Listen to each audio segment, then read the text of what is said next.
Berita utama, daftar itu beredar beberapa hari belakangan. Isinya susunan kabinet pemerintahan Joko Widodo yang baru ia ramai dibicarakan. Sikap kalangan pemerhati politik dan politisi pun seragam. Secara umum, menurut mereka entah benar, entah iseng, entah coba-coba, entah testing the water. Pesan mengenai susunan kabinet hasil kocok ulang yang katanya akan dilakukan sebentar lagi, itu pun diawali kata-kata believe it or not, percaya atau tidak.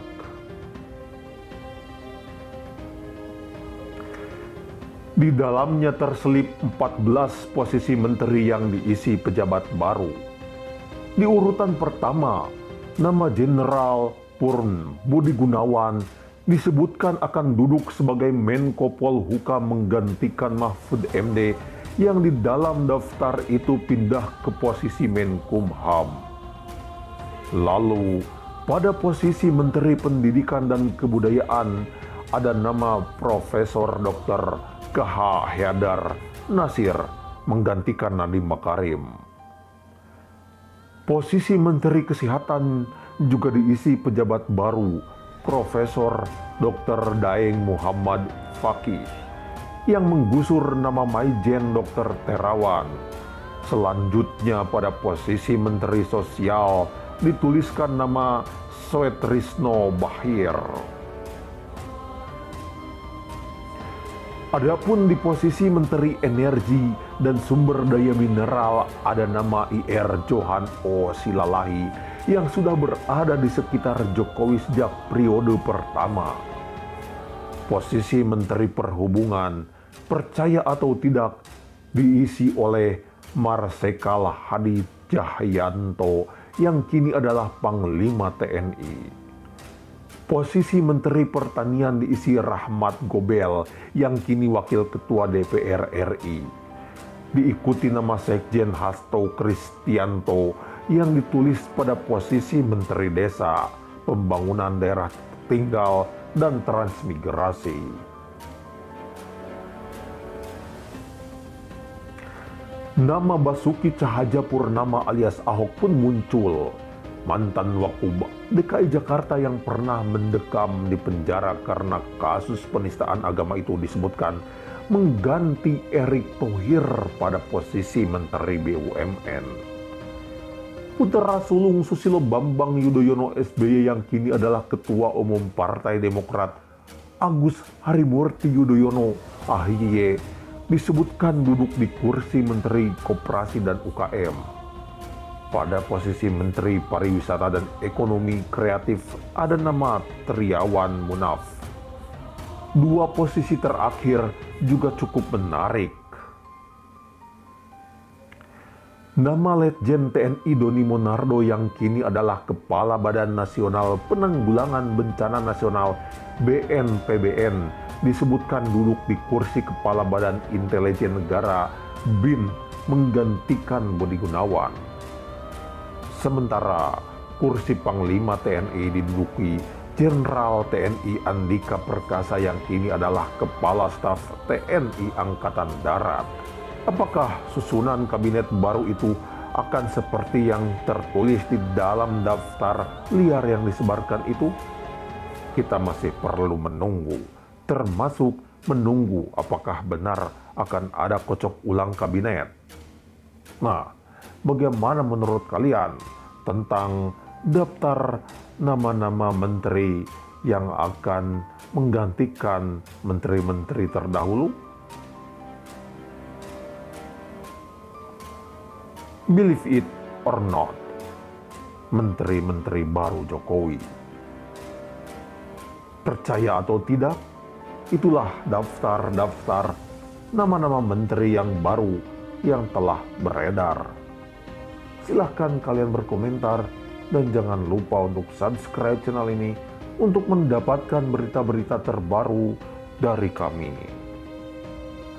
Berita selanjutnya, Sekjen DPP PDIP Hasto Kristianto dan Rieke Diah Pitaloka diadukan ke Polda Metro Jaya.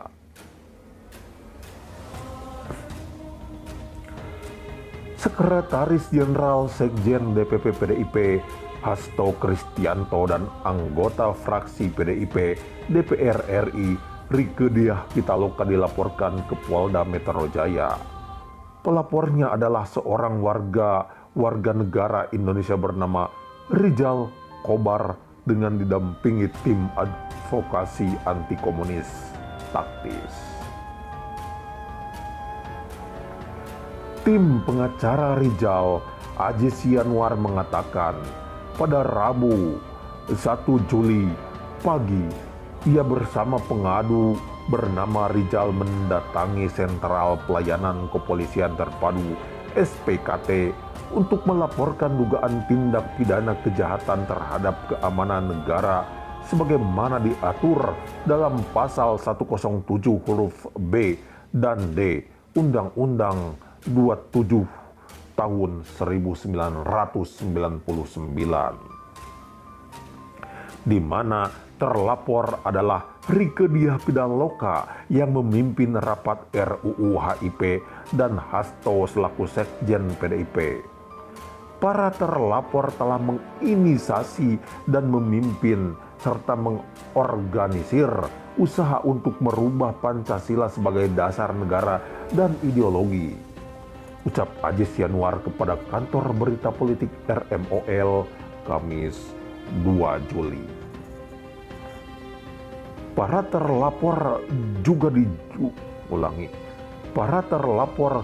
diduga menyusupkan, menyebarkan, dan jargon dan paham serta ideologi komunis dalam usaha merubah Pancasila tersebut. Imbuhnya. Namun, kata Aziz, petugas SPKT Polda Metro Jaya menolak laporannya dengan berbagai alasan. Alasan pertama, mereka akan buat tim untuk membuat LP model A apabila petugas kepolisian menemukan tindak pidana.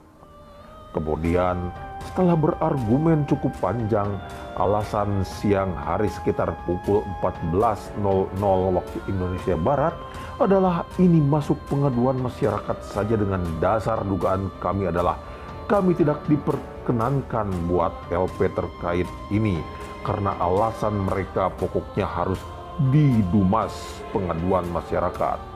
Jelas Aziz.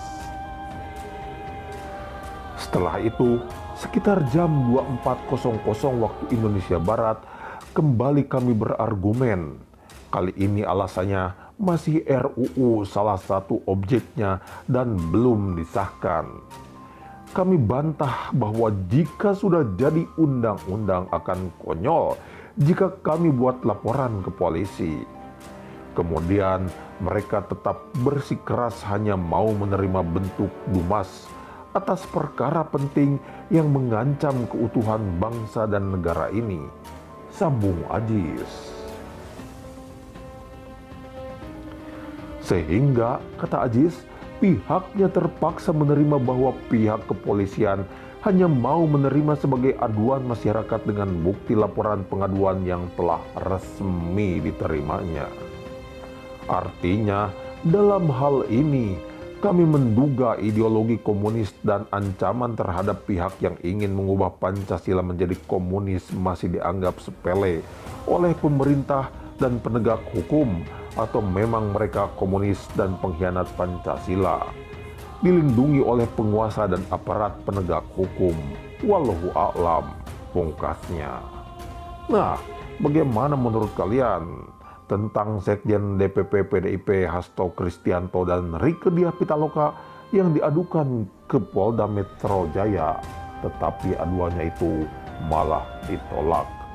Silakan kalian berkomentar dan jangan lupa untuk subscribe channel ini untuk mendapatkan berita-berita terbaru dari kami.